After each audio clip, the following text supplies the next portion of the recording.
एक बार की बात है, एक गांव में 3 लोगों का परिवार था। माँ, बाप और उसका 5 साल का बेटा। तीनों परिवार अपनी जिंदगी में बहुत खुश था। लेकिन परेशानी तो तब बढ़ी जब अपने बेटे को स्कूल भेजना शुरू किया। उस बच्चे को कुछ भी मालूम नहीं था कि क्या सही है क्या गलत है। पहले दिन ही स्कूल में लड़ाई करके अपनी माँ को सारी बातें बताई। फिर भी उसकी माँ ने अपने बेटे को कुछ भी नहीं बोला। दूसरे दिन भी वह बच्चा हमेशा की तरह स्कूल गया और किसी का किताबें चोरी करके घर आ गया और अपनी माँ को दिखाने लगा। लेकिन उसकी माँ ने अपने बेटे को नहीं डांटा और न ही कुछ समझाया। हमेशा की तरह उसकी माँ चुप रही। धीरे धीरे उस बच्चे को आदत हो गई। उस बच्चा का मनोबल बढ़ते ही जा रहा था। उस बच्चे को लगा कि मैं जो भी करता हूँ सही करता हूँ, इसीलिए मेरी माँ मुझे कुछ नहीं बोलती है। जब वह लड़का 20 साल का हुआ और बहुत बड़ा मुजरिम बन के जेल चला गया, तब उसे अपनी गलती का पछतावा हुआ और उसे फांसी की सजा हो गई। ये सुनकर वह लड़का फुट फुट कर रोने लगा। अगले दिन जब लड़की को फांसी में लटकाया जा रहा था, तो लड़के से आखिरी इच्छा पूछा गया। वह लड़का कुछ देर तक चुप रहा और किसी को कोई जवाब नहीं दिया। थोड़ी देर बीतने के बाद वह लड़का अपनी माँ से मिलने की गुजारिश की। लड़का की बात सुनकर उसकी इच्छा को पूरा किया गया और उसकी माँ को लड़के से मिलवाया गया। माँ अपने बेटे से पूछा कि तुम मुझे यहाँ पे क्यों बुलाया है और क्या कहना चाहता है। लड़के ने दुखी मन से कहा कि माँ, मैं आपके कानों में एक राज की बात बताना चाहता हूँ।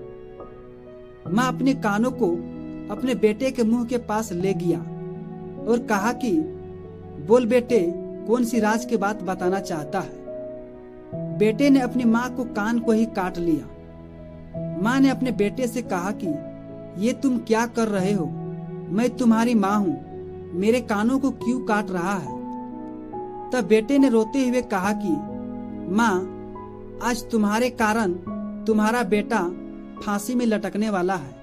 आपको याद है जब मैं पहली बार स्कूल में लड़ाई करके घर में आपको बताया था, तो आपने मुझे कुछ नहीं बोला।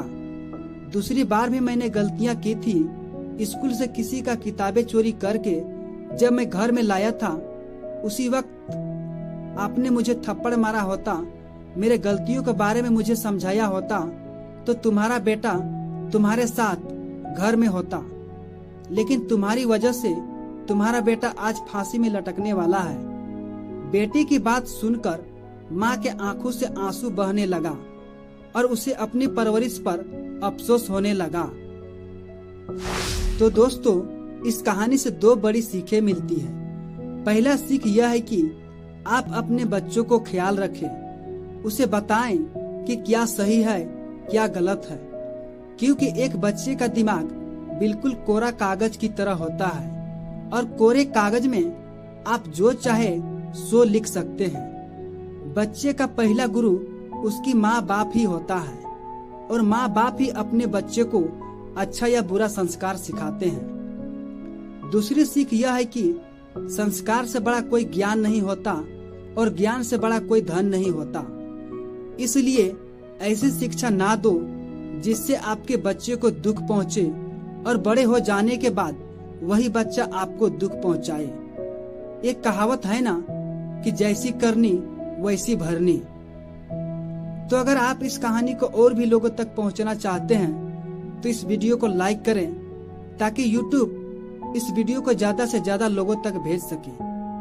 और कहानी पसंद आई है तो हमारे चैनल को सब्सक्राइब जरूर कीजिए। फिर मिलता हूँ अगली बार किसी और नई कहानी के साथ। तब तक के लिए शुक्र करो, सब्र करो और जिंदगी में आगे बढ़ो। धन्यवाद।